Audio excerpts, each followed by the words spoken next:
program mama, then we shall decide. So I decided that right now. Can decide right now. Funeral service. Can decide right now.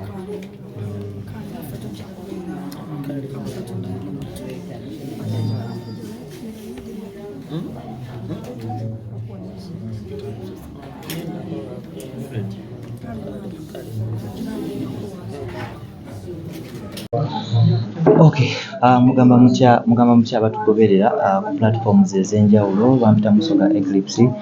mu Uganda family gye bayita ey'amayanja etukwatako era ekintu ekiba kijunize oba ekijukuteko kiba kitukwatako ffenna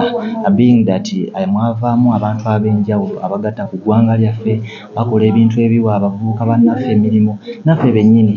tuli wano naye family eno olumu naffe tugiryako tosobola kusanga Uncle Chameleon n'omugamba nti siri bulungi n'atabaako kyakulekera so ekiba kikutte ku family ffenna kiba kitukwatirako wamu olwaleero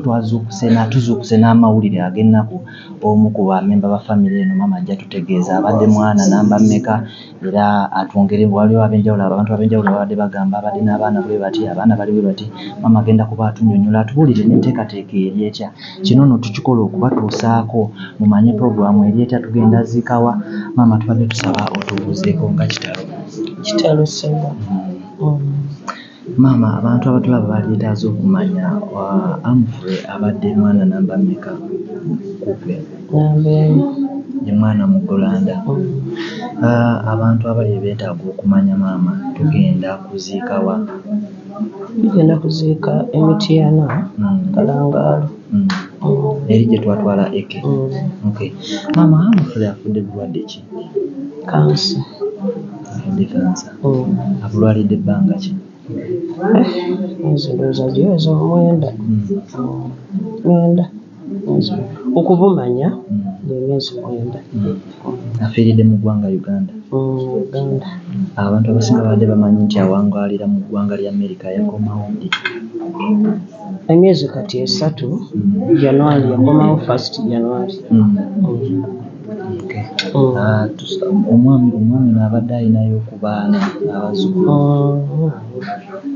abazzukulu ababe obaabo alina abaana abadde tanazzukuza alina abaana abazzukulu bo abaana bali bameka maama abaana bali 5 programu eryetya mu bufunze programu tetunnagitegeera bulungi kubanga waliwo baganda babataliiwo n'emikwano gye abandyagadde okujja okumuwerekerako tebannaba kujja kale tubadde tukyagumiikirizaamu tulabe then tubabuulira programu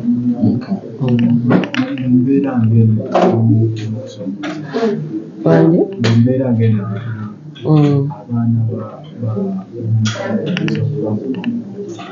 kubakola ki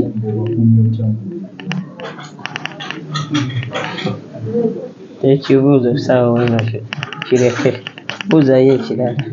kati nange bangumya mugumya ale kati bombagumya ekyo sawa tennaba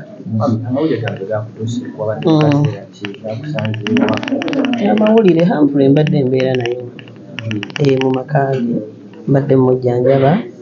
tubadde ne bannanseeza ababadde bamulabirira nga naffe batukikwasaganya bangi tubaddewo bangi kati era yafudde ndi wano mabega kawo mwagenda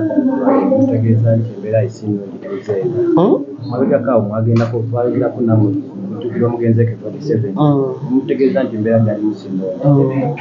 oluvannyuma waliwo kesuubi nti agenda kudda engulu obulwadde ne butabuka butabusi oba era tewali osooka n'atereeramu era ayogera bulungi naye kati zibadde ennaku nga wiiki eno watabukidde akaseera bwe twamugira ebweru nga mulwadde yakomyawo yekka ng'akooye n'agamba mpulira misinga abantu bange bagende eri abantu bange. Okay, maama ndowooza abantu abatulaba abandyetaaze okuba nti batwegattako wano okungubagira awamu beetaaga omanya tuli mu kifo ki kino naffe batukubira amasimu batubuuza naye tetumanyi keya direction ya power. Ono tuli Mutungo Kitiko Lweza katugambe twogere okungubaga kwonna kugenda kubeera wano. Kale bannaye ndowooza muwulidde abaagala okuba nti mutwegattako mujja kujja e Mutungo Kitiko Lweza abagambe bulungi Mukama Katonda muganda afamu ekiwumule ky'emikono balagirire bulungi okyamira wali ku kigenda ekigo Entebbe Road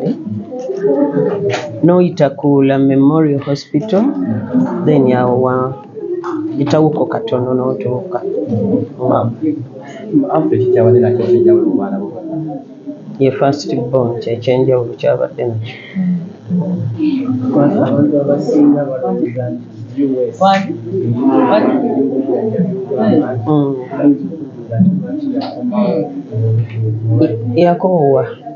Yakoowa yekka nga obulumi alina bungi ate nga almost mu nnyumba abeeramu bwomu n'asalawo n'agakankomewo eri bazadde bange. Kale bana maama tumulekemu. Kale